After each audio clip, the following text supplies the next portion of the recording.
This is the Ask a Painter live show. I am Nick Slavik. I am the host of Ask a Painter Live. This is a weekly live Facebook show where I use my almost 3 decades of experience as a craftsperson and a business owner to basically answer any of your questions and spread perspective. So obviously I don't have all the answers to this stuff, but we do have the logic behind it. We have the data, we have the first principles reasoning, and we can figure out just about anything you've ever wanted to know.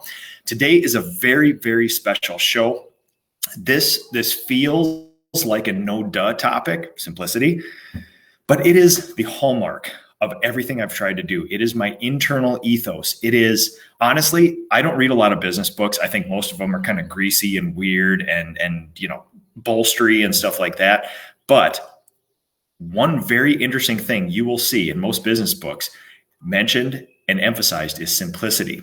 And you cannot take it for granted. And I'm going to show you exactly how I've been able to grow and scale a business to about 0 to somewhere between 20 and 30 painters doing about $2 million in revenue in about 4 or 5 years with simplicity and things like that. So we're going to get into that. But first, I got a lot of sort of admin and cleanup stuff to do today, which is my Georgia Masters class recap. 2 days ago, I was in Augusta, Georgia, with my friends, the Gills and his company, and we went deep for an entire day. We broke down the production process into the minute steps, the simple way that we do things in the morning. And then in the afternoon, we actually did something which we're kind of going to do here in a little different format. But it was an open forum. We just identify, discuss, and solve anything that he wants to in his business. And it was great.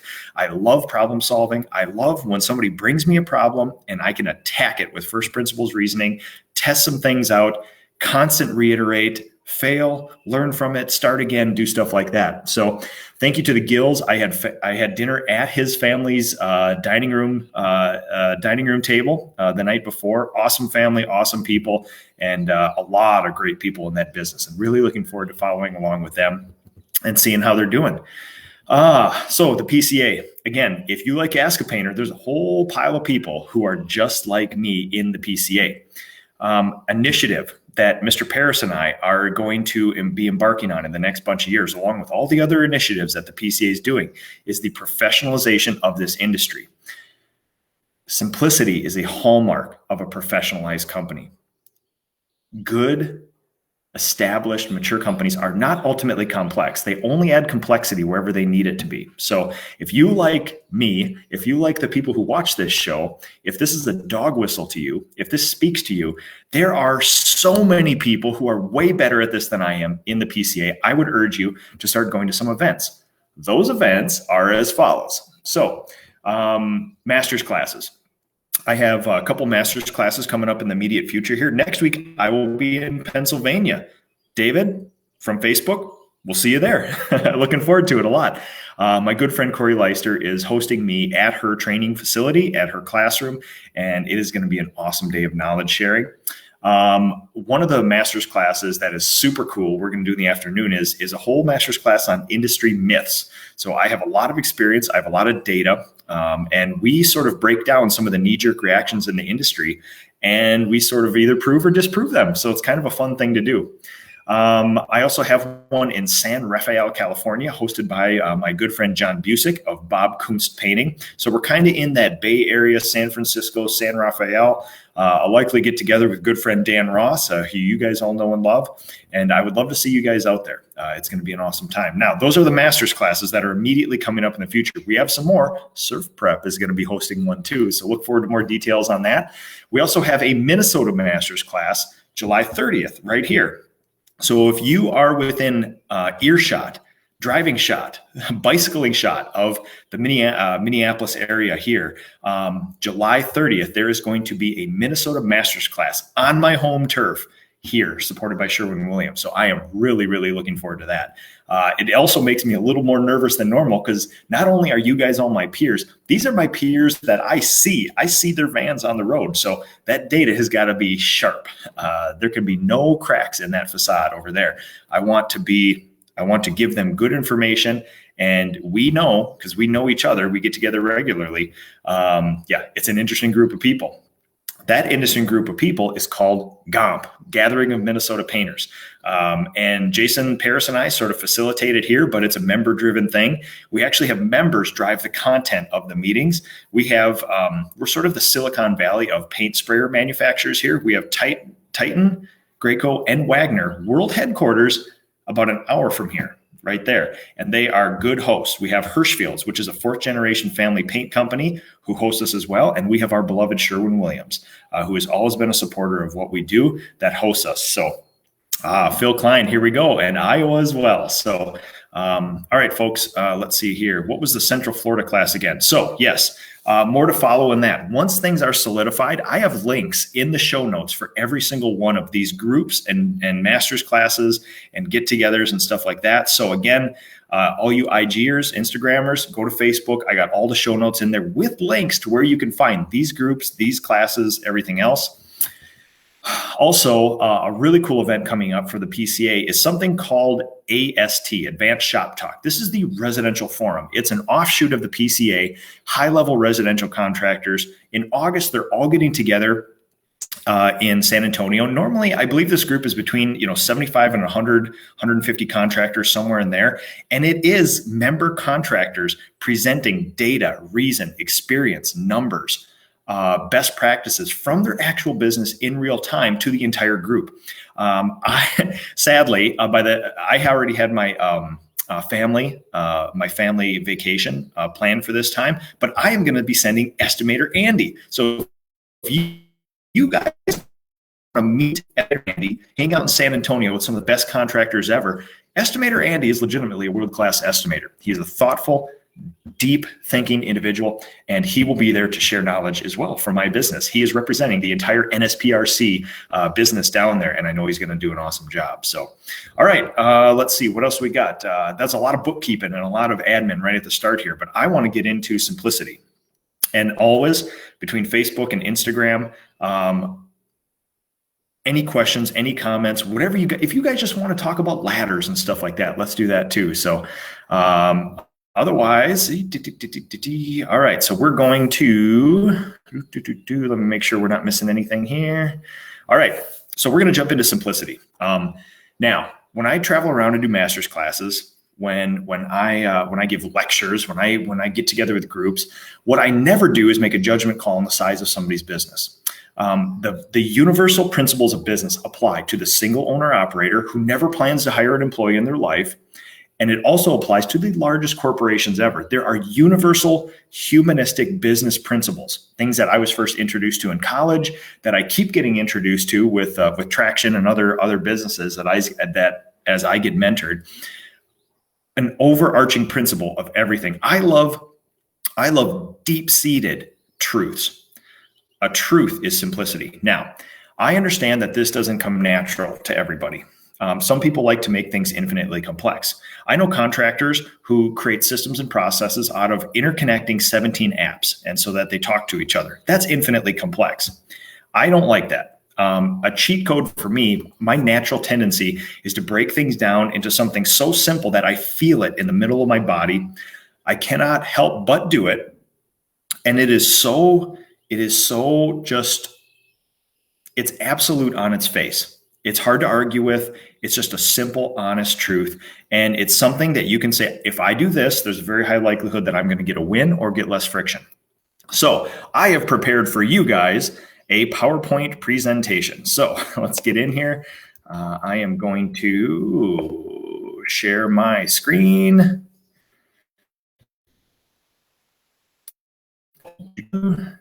And we are going to get after it today. I will take any questions that you guys have regards to any of this stuff. You can stop me at any time. We can go through this. This is basically my treatise on an overarching principle.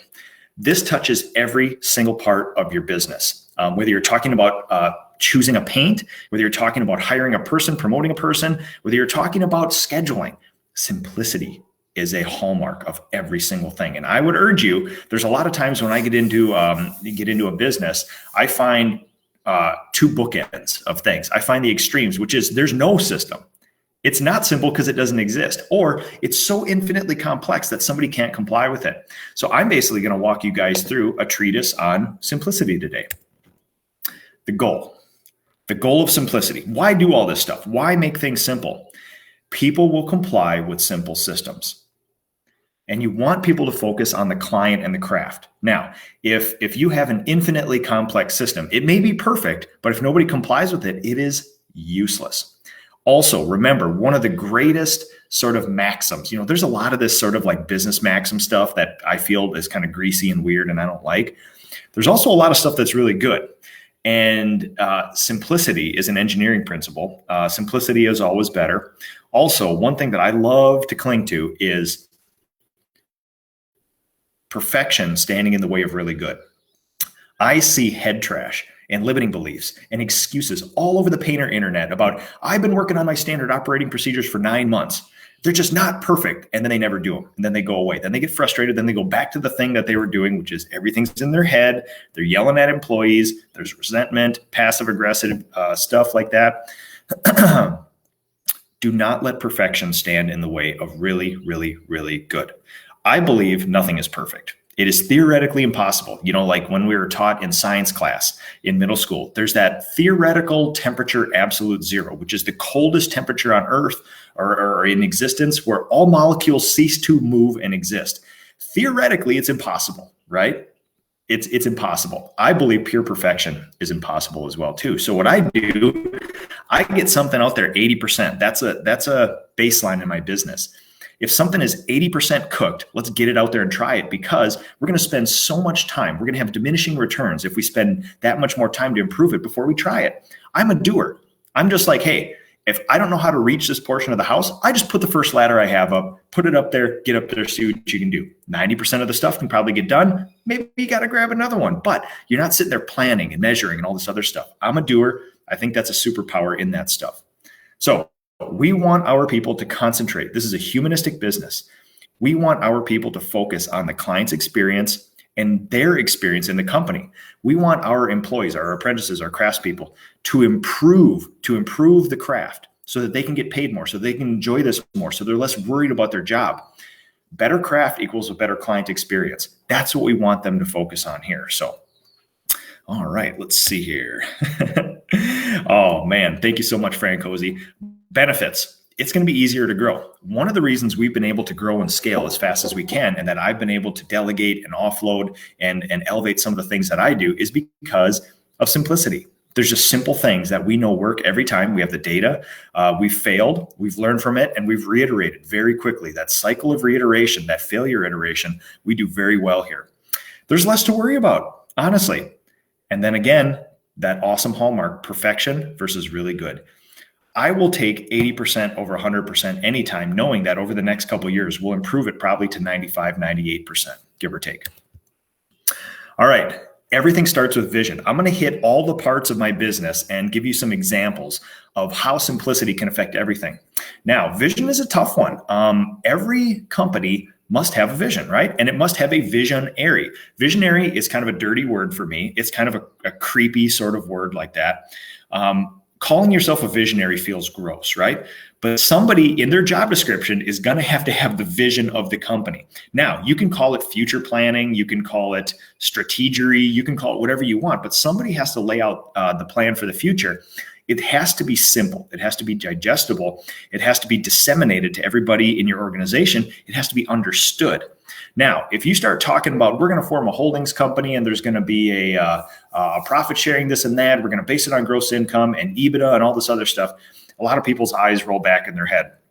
What we're going to do is basically say, here's where we are now. Here's where we've been. What are we going to do in the future? The hallmark of this, a lot of you traction people will recognize this, is looking out 10 years and saying, just what do you think? Sniff test. Where are we going to be in 10 years? Where do you want to be in 10 years? And then you break it down to the 3-year plan. Okay, well, if we want to be there in 10, what has to happen in 3 years? Then you break it down to the 1 year. If we want to be where we think we want to be in 3 years, what has to happen this year? Then you break it down by the quarter. Well, okay, if this is the goal at the end of the year, what has to happen in these 4 quarters in the year? If we want to be there in a quarter, what happens this week? If we want to be there next week, what happens this day?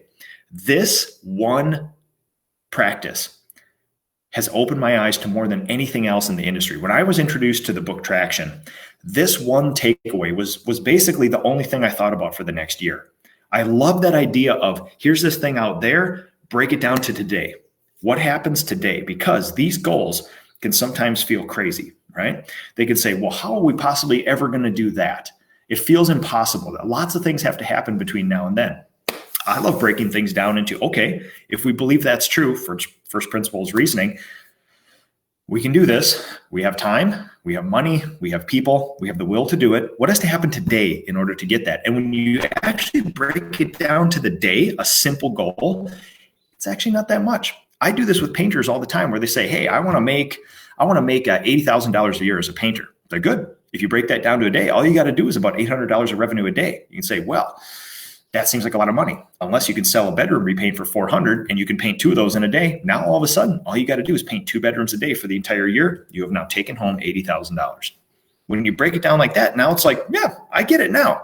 Then you can start parsing it out to, okay, if I get half of the estimates I do, how many estimates am I going to have to do? And then you can start talking about, okay, here's how many leads I need. You can break this down into this thing where it's wild chaos. How could this possibly happen? Down into, oh no, if these simple things happen and we just track them, we'll hit that goal. More on tracking later. But this is it. This is called a VTO, a Vision Traction Organizer. This is a exercise between this and this.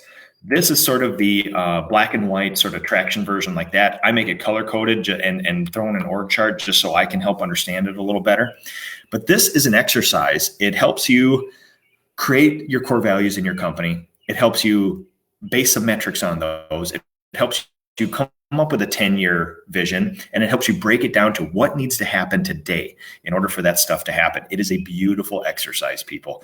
And interestingly enough, the Ask a Painter Live Summer Retreat, we're going to go deep. It is going to be a vision quest out there, and we're going to traffic in a lot of this stuff. So, people, simplicity with people. This is the most complex part of our businesses. People are infinitely complex. They are irrational, which isn't a good or bad thing. People are just irrational. They do things based on certain incentives, based on certain motivations that sometimes we understand or don't understand. And it's a weird thing sometimes, right? So we need to have simple systems in place so that things are interconnected. People can understand why they're here. If they want to go somewhere within the company, what needs to happen between now and then. And you have to start combining data plus feelings. Most conversations between an owner and an employee is a feelings-based thing. This is how the most stereotypical conversation goes. From the employee, I've been here a year. I feel like I should get $1 an hour. The owner says, I agree, you've been here for a year, but I feel like you could have done a little more. Now, if there's no data to underlie that conversation, here's your production rate. Here's your attendance rate. Here's your callback rate on your jobs. Here's the points of improvement. Here's your training, where you are in your 4 quarters. Here's your goal. Have you hit every goal between now and then? Have we reviewed those goals? Then it's just 2 people with their feelings talking about feelings. But if you have a review process where you actually say, good, let's talk about that.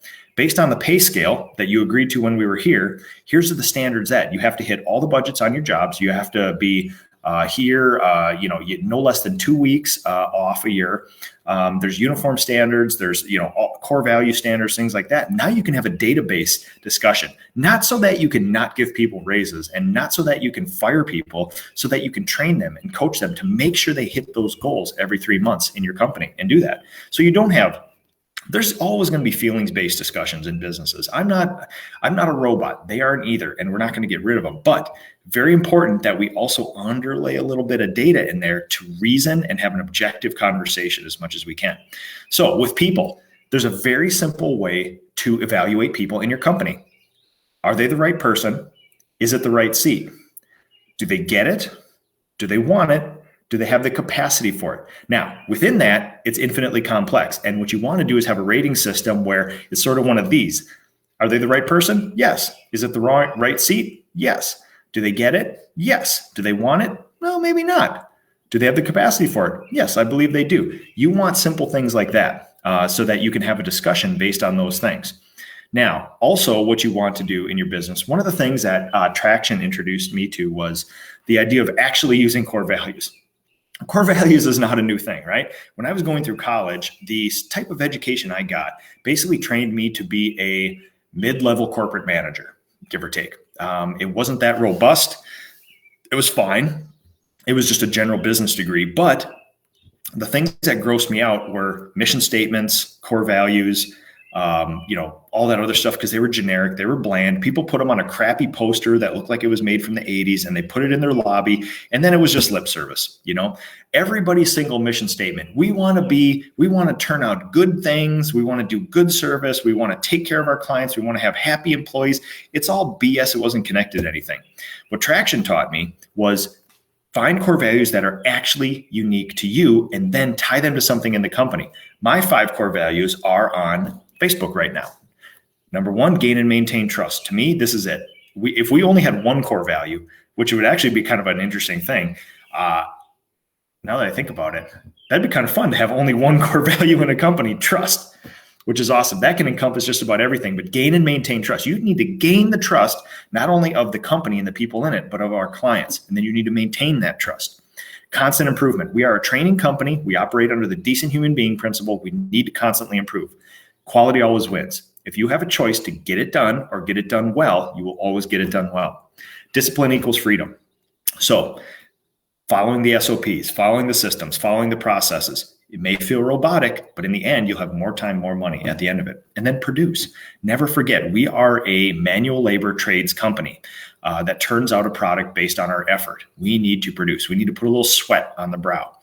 Now, we could put these on a poster, put them in our lobby, and then basically say, great, we have core values. If you never talk about them, if you never teach them, if you never hold people accountable to them or review them or rate them on them, they are completely useless. So 4 times a year, we have a review process where we sit down. Last week, I reviewed every single human in my company, minus the leadership team, on these. We actually have a rating scale, 0 to 10, and we rate people on those core values. I have a series of questions attached to these core values to help us understand if we did that or not. So Dave Pine, halfway through Traction, good luck, man. I love this stuff. Happy to talk with you anytime about that. And so we actually tie these things to our core values. People know they're going to be rated on them. And when we come to core value number 5, produce, we have a production number, $55 of revenue an hour. That's the low floor. You must do that, or you're in trouble of getting super coached or losing your job. So that's just the way it is. Now, that's people. That's the squishiest part. Data. You must have simple data in your business. If you do not have some data, some KPIs, key performance indicators, you will be flying blind, basically. You won't know how to make decisions. You will be making feelings-based decisions on systems, processes, and humans if you don't have any data. One of the things that we do, simple data, is now you can collect data, but if you don't hold anybody accountable to it or changing it, it's useless again. You got to have these interconnected systems, these simple systems in your business. Here's a simple way that we do it. What you're seeing on your screen now is an excerpt of my leadership meeting every single Monday morning. This is a chance for every single person on the leadership team to chime in on their goal from last week. Now, there's a person, there's a goal attached to it, very simple goal. And some of these goals are as simple as, listen, this much dollar amount of work must be produced, this few amount of callbacks. With an estimator, it's pretty simple. How many estimates did you go on? How many did you get? That's your success ratio. How many did you get versus how many you did? What is the dollar amount of the estimates that you sold last week? That's pretty simple. And what's your average job size? You can actually get these numbers very easily. And if that person, what happens here is everybody on my leadership team must report whether they are on track or off track. Now, this is not a thing where it's like, oh, we just want to point fingers and say, you didn't do your thing. This is a way of finding problems, if they exist, or if it's just an aberration, discussing them and solving them. So everybody must report on track, off track to a few simple numbers that we can easily find. And then we IDS, identify, discuss, and solve. So if somebody's off track, we go through an IDS process. We identify the problem, we discuss it and solve it. And sometimes, especially when you get to like Estimator Andy and me, we're out there both selling work. Sometimes a lot of my jobs are completed in a week just because they fit better, they were ready, the clients were more receptive to whatever, and sometimes more of Andy's. One reason, if I don't get enough of my work produced each week, I can say I'm off track. And then we can all say, well, what is the reason that I was off track, that I didn't get enough of my jobs produced? You could say, well, it was just an aberration. The last 10 jobs I sold, the people are all waiting for carpentry and they're going to be pushed off a little bit. Maybe 3-4 weeks down the way, I'm going to have a week where all of my work gets produced and Andy's doesn't. So that's an example of when you're off track, it doesn't mean you're wrong or you did anything bad. It just may say we need to recognize and all say the same thing, which is this an aberration? Is this a normal course of business? Or did you just not do any estimates last week? Or did you not sell any estimates last week? That's one simple thing we do there. So systems and processes. One of my favorites. People and painters love to complicate this stuff. Coding specs. I have this on my list to do an entire show on coding specs. Painters love to geek out on this stuff. I do. I love to go deep on molecular science. I love to go deep on the technical data sheets. I like to come up with crazy coding systems as a thought experiment to try to get something that's faster, better, more durable, things like that. The problem is we have a company where we want to drive results and consistent results. And the hallmark for me of a simple system and process, which one is coding specs, is simplicity. Here are the things. Now, we start getting into these awesome discussions where people say, what's the best exterior paint? What's the best cabinet enamel? This is one of the most hotly debated topics in all of the painter internet world. And I will say you, that depends. What is your criteria for what makes a good cabinet enamel? To me, these are my criteria. Cost. This is probably the thing I take into account the least. Honestly, if there was an amazing enamel that you didn't need to do anything with except open up the can and it applied itself in one coat and it dried in 10 minutes and it never failed and it was a beautiful hard finish that lasted anything, that you could sell that to me for $500 a gallon. That would be such a time saver. It would be such a beautiful, simple thing. I'd pay $500 a gallon for that. So honestly, cost isn't a determinant for me. I put it on here because, maybe, but if one of your criteria, if the first thing you think about in what paint should I use is cost, you're wrong. You're absolutely wrong. Availability and proximity. This is a big thing for me. We have, height of the summer, probably 30, 35 people, the equivalent of work in here. We have lots of jobs going on. There was a couple of weeks here where we touched 26 jobs in a week. We need paint and we need it sometimes on the spot. We cannot wait for it to be shipped via FedEx in a 2 or 3 day thing. We need it now. We have to have a ready supply, and we need that on sites right now. It has to be close to the proximity. We made a choice this last week. There's 2 places we could buy this certain insanely high-end exterior paint. One is our favorite one, which is closer to our shop down here. One is our less favorite place that's closer to a job in the cities. We chose to buy it from the place that's closer to our job in Minneapolis, St. Paul, because if they need another gallon, they're not going to have to drive an hour down, or we're not going to have to ship it. Proximity is a big thing, people. It's not going away. There's lots of newfangled sort of stuff out there. There's lots of stuff that's popped up. There's things that kind of change all the time. I like going with the Googles of the industry. Google's not going away. Facebook's not going away. Instagram's not going away. Chevy and Ford aren't going away. I like to base my systems and processes on things that aren't going to constantly be changing, that aren't going to be disappearing in a couple years. Complexity. Now, folks, value judgment. If I was a single person painter, I would be neck deep in all of the imported polyurethanes right now for that stuff, because I am a master craftsperson. I have lots of experience. I can control, based on my senses and my experience, what happens in the field and adjust on the fly. And I know why things happen and why they don't happen. Now, the problem is we have a company full of people who are focusing on giving the client a good experience, learning the painting trade. We do not need to add infinite complexity to this. So this is not me giving a value judgment on the coatings that people use. We use a system that is fairly inexpensive. It's available everywhere we go. We have 100 different options. It's not going away. It's simple. We open a can and apply it. That's it. We don't have to add reducers, thickeners, thinners. We don't have to wait for a certain humidity. We don't have to spec 8 different things. There is one can, and it's got a certain color label on it. You crack that can open, pour it into a sprayer, and put it on the house. And it's beautiful every single time. We need it to be bomb-proof. So people love bin, pigmented shellac. People do not understand the chemistry behind bin. People don't understand a lot of the chemistry behind a lot of their coatings. People will swear bin is great. I love bin. I love shellac. I'm a historic restorationist. I've finished a lot of projects with shellac, amber shellac, things like that. I love it. The problem is 1 out of 10, 1 out of 20 fails.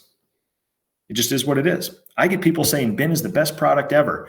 And I also get a lot of messages saying, I use bin on these cabinets and it chipped and or it bled.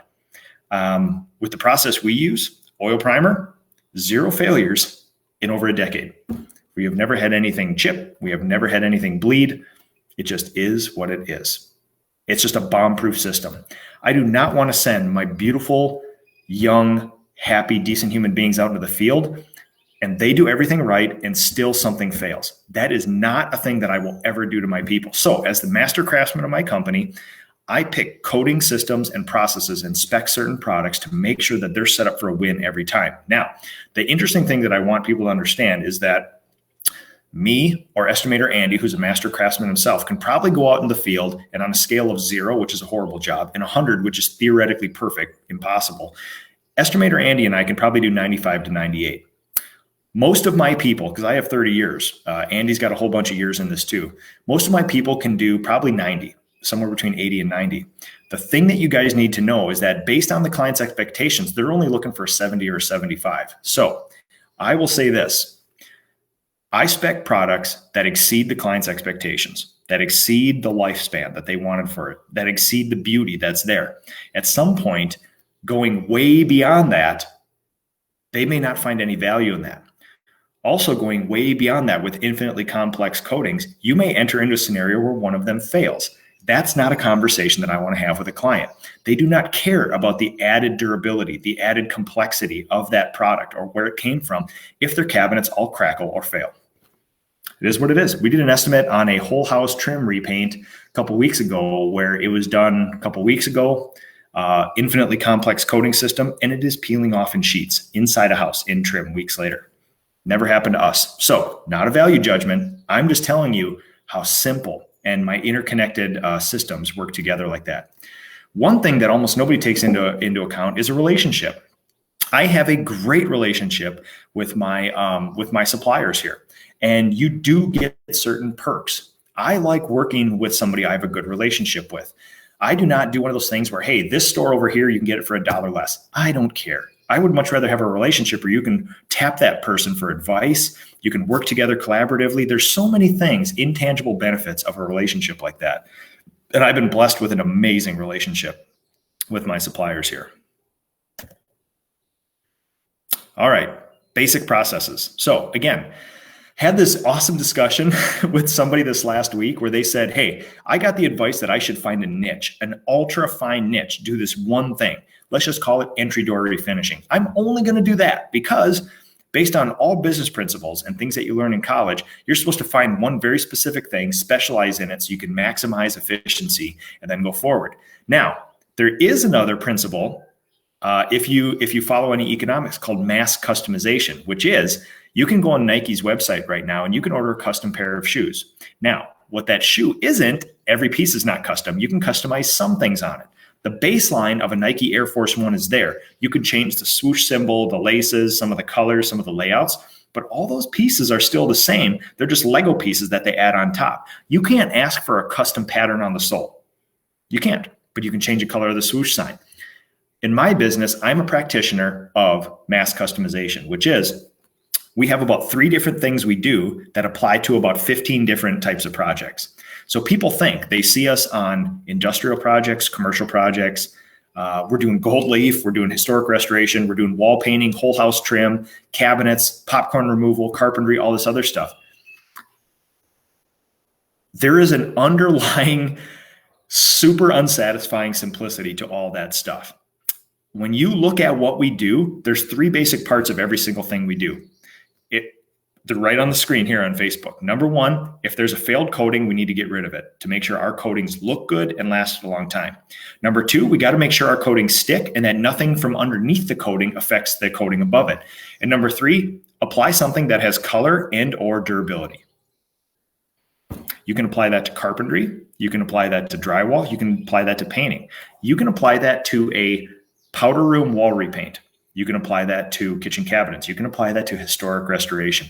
The theory, the simplistic theory of all that is beautiful and simple and underlies everything we do. So you can hyper niche down to say, I am only going to do bathroom vanities. The problem is it's the same process for kitchen cabinets. I would say that you're not going against your niche if you do kitchen cabinets and that. I would also say you're not going against your hyper niche of only doing bathroom vanities, if you do trim as well. Our trim process is exactly the same as our cabinet process. It's exactly the same as our vanity process. It's just you have to prep off a few other things. That's it. So underlying principles, if you break this down, first principles reasoning, those are the three things we worry about. And that informs everything we do, even carpentry and drywall. Internal processes. So these are the things within your company, simple systems to make it run. Accounting. One of the simplest things I ever did is you get a separate checking account for your business and you put everything on auto pay. Now, yes, you have to be a good cash manager to make sure things are taken out at a certain time. But everything I do is on auto pay except one bill, which I won't tell you the company. It's a nationwide company that does this, but I have to write them a dang check every week. And it is painful. If I had to write the 32 checks out every week, I would probably not be compliant with it. It's not a simple system and it takes time. Auto pay is a simple thing. Also, one thing that I do that I probably would not advise other people to do is we don't take deposits on projects. 14 years ago, when I decided to do this, I did all the accounting for my business. And if you take a deposit and you take a final check, you have doubled the amount of accounting in your business. I wanted a simple system. I am a very good cash manager. We have never missed a payroll. We have never missed a bill. No matter what, no excuses. I've held myself to this. We have always paid everything that we need to pay. But it takes effort on that. But we don't take deposits. I would probably advise against that. Accountability at meetings. So this is the one thing where people get off on. I believe that a meeting should be same time, same place, same agenda, start and stop at the same time, the same day of the week, all the time. It is sacred. There's actually a baseline in my company that says Monday mornings are sacred.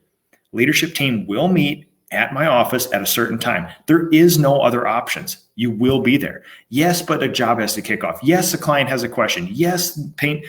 Doesn't matter. It's sacred. This is way more important than whatever else is going on out there. So training.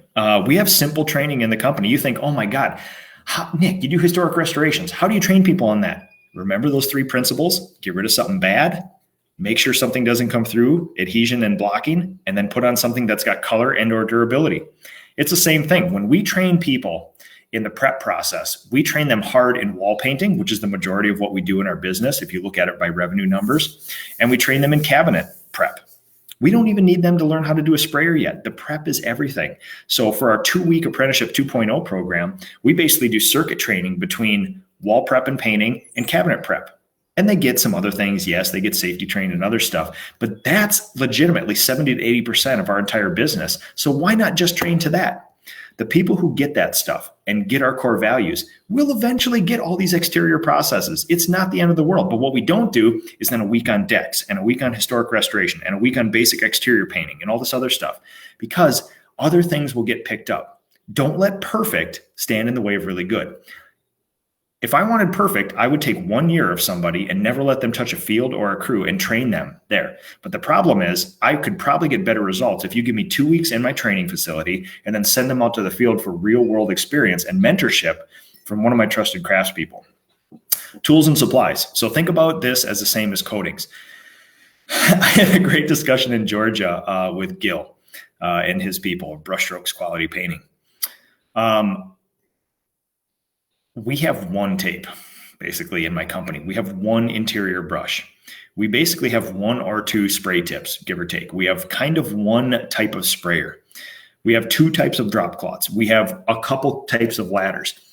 If a young apprentice gets bogged down and they have to make a decision on what to use inside, we have 1 ceiling paint, 1 wall paint, 1 primer, and 1 trim enamel and cabinet enamel. We also have 1 brush for that. You cannot pick the wrong brush in my company. Yes, we buy ultra premium stuff. We get the best, but there's only 1. And it's been proven by me. That's my job description. I'm supposed to vet these things. I'm supposed to set them up for success. So I find all these systems and processes. I find these tools and I say, we don't need all this other stuff. If you got 16 types of tape or even sanding grits in your company, somebody's going to pick the wrong one, and they're going to focus on picking the right sanding grit and not taking care of the client or accomplishing the mission. They're going to focus on, should we be using 150 or should we use 180 to sand the old finish off this deck instead of just sanding the finish off the deck? If you, as the master crafts person in your company, spec, we're only going to be using 80 grit on exterior decks. Good. You have rough stuff and you have not rough stuff. Inside we use 180. Outside we use 80. It is what it is. Take the rough stuff. If you don't even know what the numbers are, Pick the thing that's rougher and go outside and do it. If you have a thing that's smooth and you're outside, you're wrong. It's simple as that.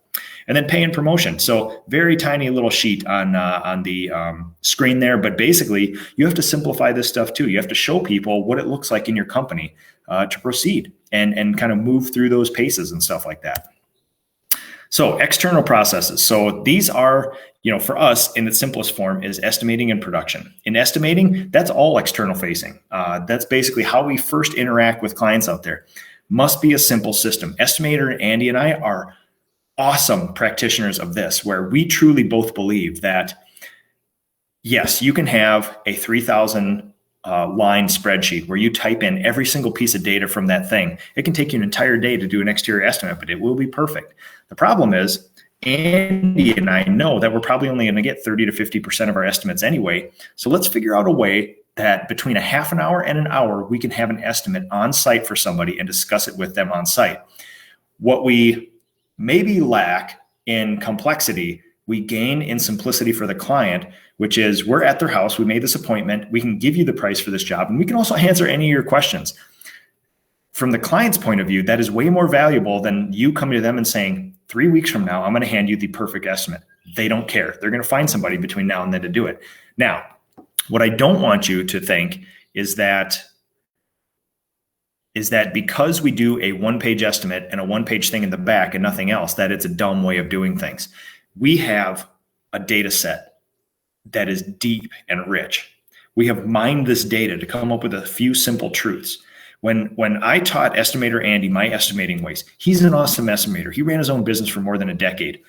He knows this stuff. The problem is it's my system now, and he's adapting himself to mine.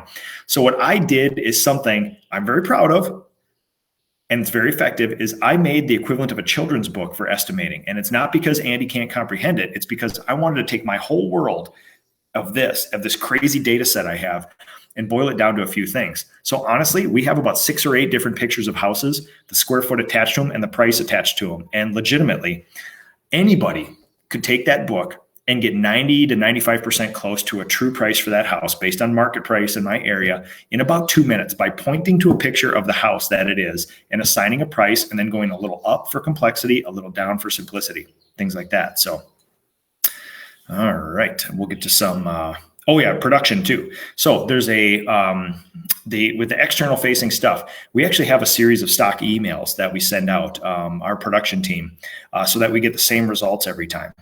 There's a few things that we've seen over the years, like color is a big thing. Are people going to have carpenters, timeline, things like that? So they address that right away in a very simple form so that we can produce all this work. So in the end, I'm going to get to some of your questions here. In the end, simplicity is a cheat code.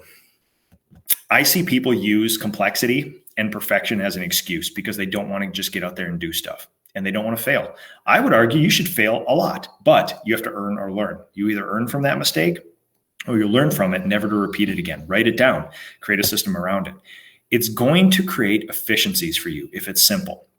There's going to be more profit involved with that, and there's going to be less friction and stress. So I will say, one of the things that you can do if there's stress in your business, which there is, see if you can simplify something around it or even get rid of something like that. And magically, you'll probably find through that exercise of how far down you can break it down into simplicity, you'll probably find some super efficiencies in there and you'll find that your stress goes away.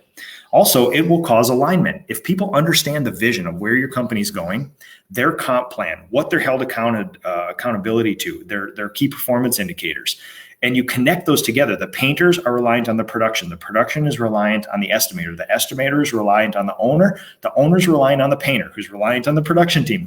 You can see how this all interconnects. The painter needs to know that they have a future in the company from the owner. The estimator needs his bonus to be higher. So he looks to the production and the painter team to say, let's do this, guys. Let's be efficient. The painter looks to the estimator to say, hey, you underbid this one. You're not giving me enough stuff.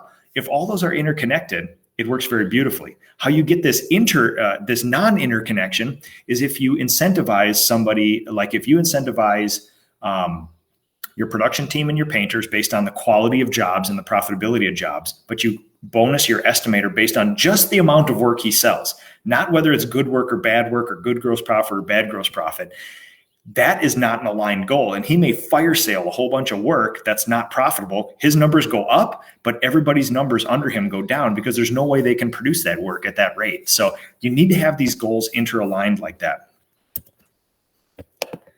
All right, folks. That is it. Let's go through some questions here. Rodrigo Francosi.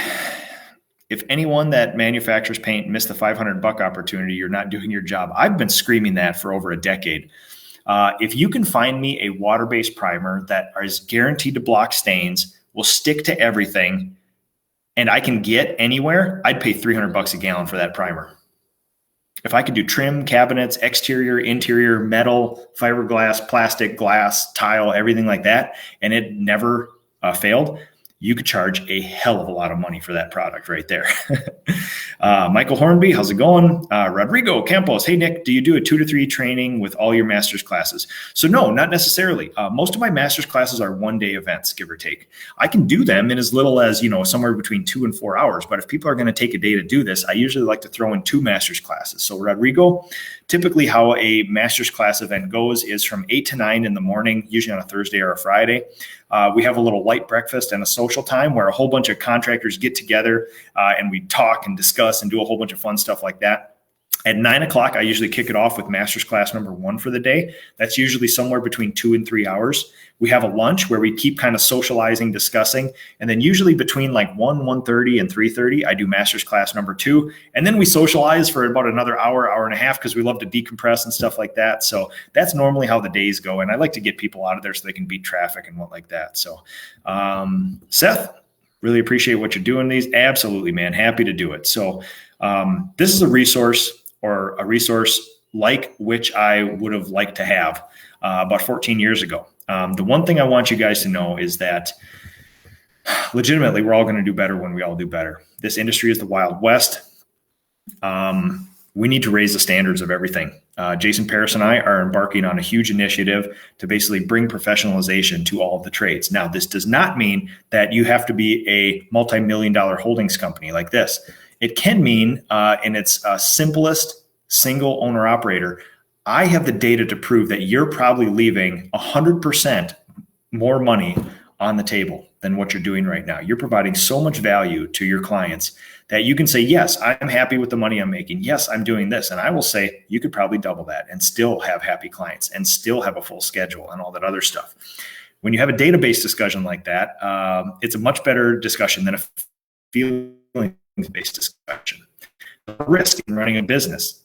You guys have all heard the statistics. Half of all businesses or 80% of all businesses fail in the first year. And then another 80% of the ones who succeed after their first year fail in, year 5 to 6.